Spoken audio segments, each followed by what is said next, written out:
கொண்டவர்கள் அனைவரும் ஒன்று என்று சொல்கிறது. ஆனால் உங்களில் பல பிரிவுகளாக உள்ளனர், அது ஏன் அப்படின்னு? அதாவது இஸ்லாத்தில் எல்லாரும் ஒன்றா இருக்கிறோம் அப்படின்னு சொல்கிறீங்களே, உங்கள்லையே பல பிரிவு இருக்கிறான்னு கேட்குறாங்க.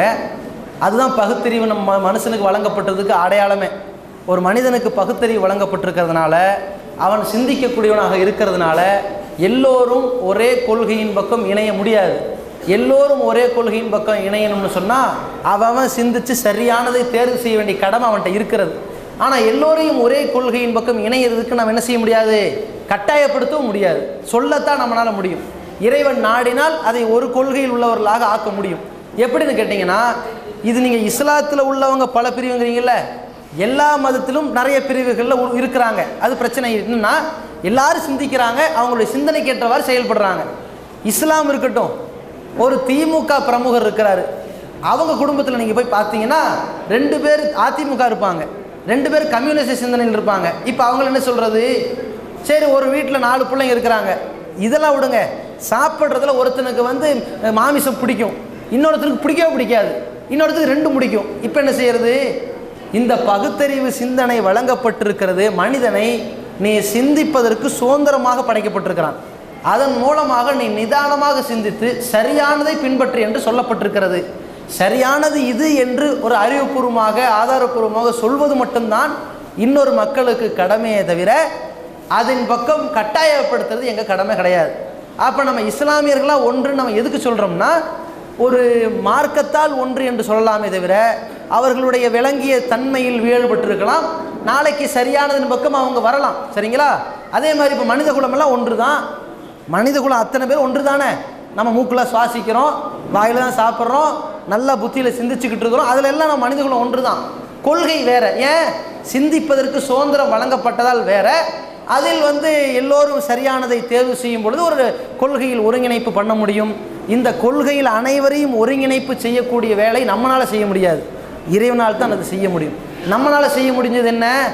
உன் கொள்கை இப்படி இருக்காப்பா, சரி, உன்னை நான் பிரச்சனை பண்ணல, என் கொள்கை இப்படி இருக்குது, நீ என்ன பிரச்சனை பண்ணாத. இதற்குத்தான் இந்த பேச்சுவார்த்தைகள்லாம். இந்த பேச்சுவார்த்தை என்னது?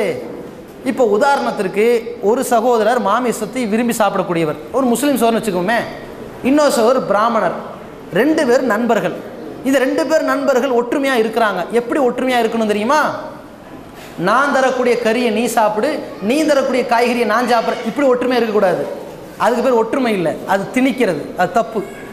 இவர் என்ன புரிந்து கொள்ள வேண்டும் என்றால், இந்த பிராமண சகோதரர் அவர் மாமிசம் சாப்பிட மாட்டார், அவர் வெறுக்கக்கூடியவர், அவருக்கு கேக்கு பிடிக்கும், அவருக்கு மண்ணு பிடிக்கும், அவருக்கு சாப்பாடு பிடிக்கும், அவருக்கு காய்கறிகள் பிடிக்கும். அவரோடு நம்ம நேசிக்கிறது உண்மைனா நம்ம எல்லாம் அவருக்கு தேவையானது கொடுப்போம். அதே மாதிரி பிராமண சகோதரர் என்ன புரிஞ்சுக்கணும்னா, நாம் சாப்பிட மாட்டோம், அவர் சாப்பிடுவார், அவர் விரும்பினது அவர் சாப்பிட்டுக்கிட்டோம். 2 பேர் சாப்பிடும்போது 2 பேருக்கு எது உடன்பட்டதோ அதில் சேர்ந்து கொள்ளணும். இப்போ மாமிசம் சாப்பிடக்கூடியவர் காய்கறியும் சாப்பிடுவார் இல்லையா? காய்கறி மட்டும் சாப்பிடக்கூடியவர் அதில் சாப்பிடுவார், அதில் சேர்ந்துக்க வேண்டியது தான். இப்படி இருக்கிறது தான் ஒற்றுமையை தவிர ஒரு ஆளை கட்டாயப்படுத்தி திணிக்கிறது என்ன செய்யக்கூடாது, ஒற்றுமை ஆகாது. அதனால் இஸ்லாத்தை பொறுத்த வரைக்கும் நாங்கள் கொள்கையை, வணக்கத்திற்குரியவன் அல்லாஹ் ஒருவனை வணங்கணுங்கிற கொள்கை சொன்னோம்ல, இதில் எல்லா இஸ்லாமியர்களும் ஒன்றாக இருக்கிறாங்க. முகமது நபி அல்லாஹ்வின் தூதராக இருக்கிறார்கள், இறை தூதராக இருக்கிறாங்கிற விஷயத்தில் எல்லா முஸ்லீமும் ஒன்றாக இருக்கிறாங்க. ஆனால் அல்லாஹ் ஒருவன் தான் என்ற நம்பிக்கையில் சில தடுமாற்றங்கள் முஸ்லீம்கள் மத்தியில் சிலருக்கு வரும் பொழுது அது ஒவ்வொன்றாக அறிவுரை வழங்கப்படுவதால் காலப்போக்கில் அவர்கள் திருந்துவார்கள். நாங்கள் அதையும் கூட என்ன செய்ய மாட்டோம், அதை ரொம்ப புகழ்ந்து சால்ஜாப்பு சொல்லி அதை சமாளித்து பேச மாட்டோம். அதுவும் தப்புன்னா நாங்கள் பகிரங்கமாக சொல்லுவோமே தவிர அதை சமாளிக்கூடியவர்களாக இருக்க மாட்டோம். இப்போ வரதட்சணை வாங்கக்கூடாது, எங்கள் முஸ்லீம்கள் மட்டும் கரெக்டாக வாங்காமல் இருக்காங்கன்னு சொல்லுவோமா? எங்கள் மக்கள் வாங்கினாலும் அது தப்பு தான், எந்த மக்கள் வாங்கினாலும் தப்பு தான். வட்டி வாங்கி சாப்பிடக்கூடாது, அது முஸ்லீம்கள் வாங்கினாலும் தப்பு தான். சீட்டாடக்கூடாது, முஸ்லீம்கள் செஞ்சாலும் தப்பு தான். மது அருந்தக்கூடாது, முஸ்லீம்கள் செஞ்சாலும் தப்பு தான். இதில் யாருடைய தப்புக்கும் நாம் காழ்ப்புணர்ச்சி பார்க்க மாட்டோம். நம்முடைய தவறுக்கு எந்த விதமான தயக்கமோ சமாளிப்போ சால்ஜாப்போ சொல்ல மாட்டோம். இது மனிதனுக்கு வழங்கப்பட்டிருக்கிற அறிவின் காரணமாக, அதன் சுதந்திரத்தின் காரணமாக ஒவ்வொருவரும் ஒவ்வொரு கொள்கையில் இருக்கிறார்கள். அந்த கொள்கையில் உள்ளவர்கள் தனக்கு சரியானதை இன்னொருவருக்கு போதிக்க அனுமதி இருக்கிறது. அந்த கொள்கையின் பக்கம் இவனை இழுத்து போடக்கூடிய ஆற்றல் இறைவனிடம் மட்டும்தான் இருக்கிறது.